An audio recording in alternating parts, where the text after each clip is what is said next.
Hello, this is Kamal Ramnani and अपने topic को आगे बढ़ाते हुए आज हम बात करेंगे ट्रांसपोर्ट इन मेन पर। ट्रांसपोर्ट इन मेन पे जब मैं बात कर रहा हूँ तो मैं सबसे पहले ब्लड पर बात करूँगा। ब्लड हमारे पास क्या है? ब्लड को मैं कहता हूँ लिक्विड कनेक्टिव टिश्यू।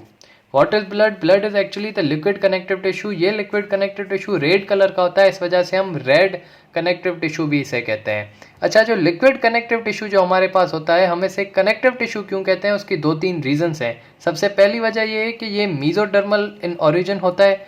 बॉडी में जितना भी कनेक्टिव टिश्यू है, that connective tissue is mesodermal in origin. Mesodermal के जो सेल होते हैं, मीजोडर्म के जो सेल होते हैं, वहाँ से ये फ्लूइड, ये लिक्विड ओरिजिनेट होता है। जिसी तरीके से दूसरे कनेक्टिव टिश्यू बॉडी के जनरेट होते हैं, इस वजह से ब्लड को भी कनेक्टिव टिश्यू कहा जाता है। एक रीज़न ये है। दूसरा रीज़न ये है कि कनेक्टिव टिश्यू जो है, जो ब्लड जो कनेक्टिव टिश्यू है, वो इस वजह से कनेक्टिव टिश्यू है क्योंकि वो कनेक्ट करता है।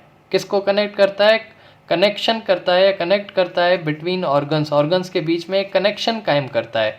एक जगह से दूसरी जगह तक चीज़ों को ले जाना, उनको स्प्रेड करना, उनको वो पहुंचाना उस जगह पे, इस वजह से इसको हम कनेक्टिव टिश्यू कहते हैं। तो एक तो वजह ये है क्योंकि ये मीजोडर्मल ओरिजिन है। दूसरी वजह ये है क्योंकि ये कनेक्ट करता है बिटवीन द ऑर्गन्स, जो कनेक्टिव टिश्यू का काम है, इस वजह से इसको कनेक्टिव टिश्यू कहा जाता है। और जिस तरीके से दूसरे कनेक्टिव टिश्यू में सेल्स और मैट्रिक्स होता है, उसी तरीके से इसके अंदर भी सेल और प्लाज्मा होता है ब्लड के अंदर, जिसकी वजह से हम इसको लिक्विड कनेक्टिव टिश्यू कहते हैं। ये रेड कलर का होता है, जिसकी वजह से हम इसको रेड कनेक्टिव टिश्यू भी कहते हैं। ये जो ब्लड है हमारे पास, ये जो हमारे पास ब्लड है, ये स्लाइटली अल्कलाइन होता है, बेसिक होता है, स्लाइटली अल्कलाइन होता है। इसकी जो पीएच होती है वो 7.4 होती है। 7 हमारे पास न्यूट्रल पीएच होती है और इसकी 7.4 होती है। उसके साथ साथ इसकी जो अल्कलाइन पीएच है, ये अल्कलाइन पीएच क्यों है? Due to the presence of basic proteins, ऐसे प्रोटीन्स जिनके अंदर बेसिक अमाइनो एसिड हैं, उसकी वजह से इसकी पीएच जो है वो 7.4 स्लाइटली अल्कलाइन होता है। Study of blood is called, blood की स्टडी को हम क्या कहते हैं? स्टडी, ये सवाल पहले भी आया हुआ है कि study of blood is called, the study of blood is called haematology. The study of blood is called as haematology. तो इस सेक्शन में हमने क्या पढ़ा? इस सेक्शन में हमने ये पढ़ा कि ब्लड जो है वो हमारे पास एक कनेक्टिव टिश्यू है। क्यों कनेक्टिव टिश्यू है, उसके रीजंस पढ़े। ब्लड की कैरेक्टरिस्टिक ये है कि वो स्लाइटली अल्कलाइन है। उसके बाद जो ब्लड की स्टडी है उसको मैं क्या कहता हूँ? हेमेटोलॉजी। अब ये जो हमारे पास ब्लड है, ये ब्लड दो चीज़ों पे कंसिस्ट होता है। एक इसके अंदर प्लाज्मा होता है और एक इसके अंदर फॉर्म्ड एलिमेंट्स होते हैं, जैसे कि red blood corpuscles, white blood corpuscles, platelets वगैरह, ये हो गए।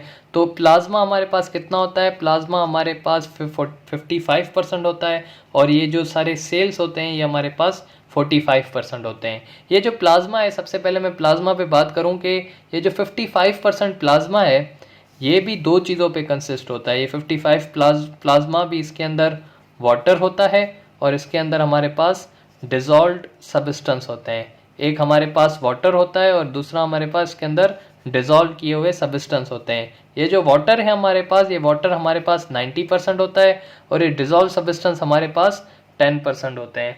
ठीक है, अब ये जो डिजॉल्व परसेंट जो हमारे पास 10% होते हैं, ये भी आगे चल के दो में डिवाइड होते हैं। ये डिजॉल्व सब्सटेंस, जो पानी के अंदर डिजॉल्व चीज़ें हैं, वो भी दो चीज़ों में डिवाइड हैं। एक जो है वो कोलॉइडल फॉर्म में होती हैं और एक जो है, एक हमारे पास कोलॉइडल फॉर्म में होती हैं और एक हमारे पास सॉल्यूशन फॉर्म में होती हैं।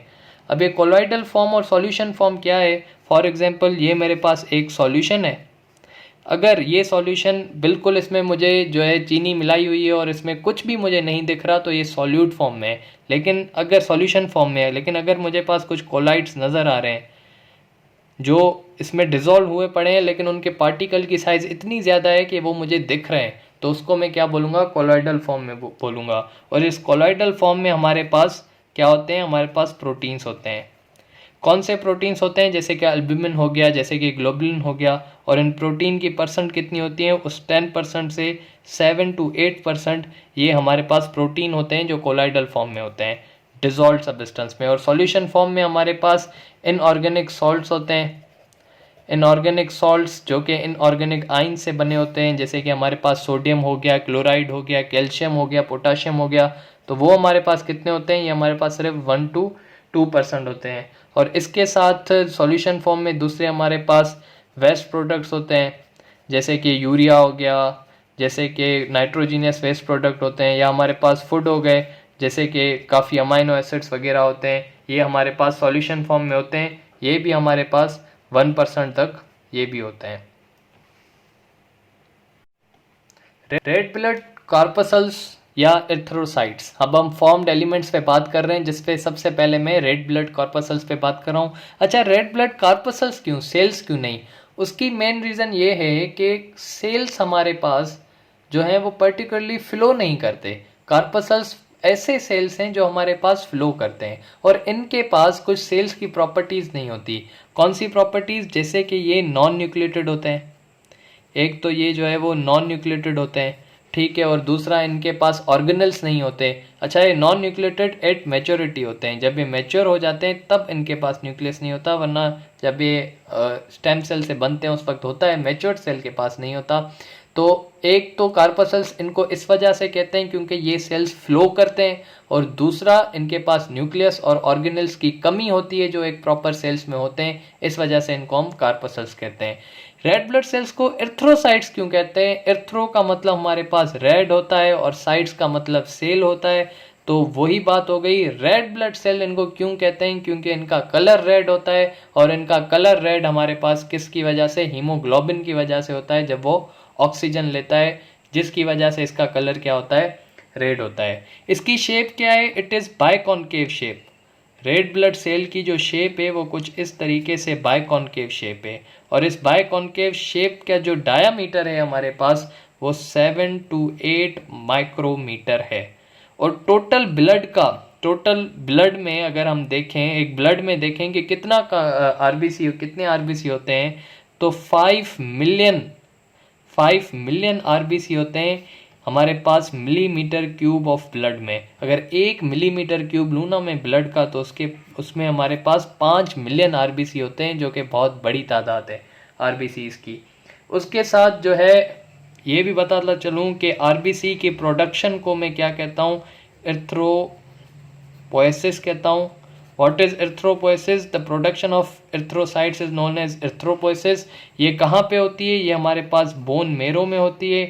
कौन से बोन मेरो में होती है? ये बोन मेरो हमारे पास स्ट्रेनम की हो सकती है। स्ट्रेनम हमारे पास बोन है चेस्ट में, और वहाँ से जो रिब्स निकलती हैं उन रिब्स की बोन मेरो के अंदर भी हो सकती है। उसके अलावा भी बॉडी के अंदर जो है वो फीमर वगैरह बोन्स में जो बोन्स होती है हमारे पास, उसके अंदर भी इसकी प्रोडक्शन मैच्योरिटी में हमारे पास होती है। और इसका जो लाइफ स्पेन है, आरबीसी का लाइफ स्पेन है, वो हमारे पास 120 डेज है। 120 दिन आरबीसी ब्लड के अंदर रहता है। उसके बाद क्या होता है? उसके बाद ये लिवर में या स्प्लीन में जो है, लिवर में या स्प्लीन में इसको जो मैक्रोफेज हैं, जो मैक्रोफेज लिवर और स्प्लीन में मौजूद होते हैं, वो इसको फेगोसाइटोसिस कर देते हैं या फेगोसाइटोसाइज्ड कर लेते हैं, मतलब इनको खा लेते हैं। एक मैक्रोफेज ऐसे बैठा होता है, फॉर एग्जांपल ये वो मैक्रोफेज है जो लिवर और इसके अंदर बैठा हुआ है। जैसे ही आरबीसी 120 दिन पूरे करके आएगा तो ये इसको खा लेगा। अब आरबीसी के अंदर 3 चीज़ें होती हैं। आरबीसी के अंदर होता है हीमोग्लोबिन। अब इस हीमोग्लोबिन का जो आयरन है वो हम रीयूज़ करते हैं। इस हीमोग्लोबिन से 2 पिगमेंट बनते हैं हमारे पास, कौन से? बिल्यूरिबिन और ब्लूवर्डिन। ब्लूवर्डिन और ब्लूरिबिन 2 हमारे पास पिगमेंट होते हैं। ये जो है पिगमेंट हमारे पास दोनों रिलीज हो जाते हैं, येलो कलर के और रेड कलर के। ये हमारे पास फिर आगे चल के जो है वो रिलीज हो जाते हैं। उसके साथ साथ हेमोग्लोबिन का अगर हम काउंट देखें कि एक आरबीसी के अंदर कितने हेमोग्लोबिन होते हैं, ये हम रेस्पिरेटरी चैप्टर में भी डिस्कस किया होगा शायद। एक आरबीसी के अंदर 200 से लेके 280 मिलियन मॉलिक्यूल्स होते हैं हेमोग्लोबिन में। एक आरबीसी के अंदर 200 से 280 मिलियन जो है वो हेमोग्लोबिन होते हैं एक आरबीसी के अंदर।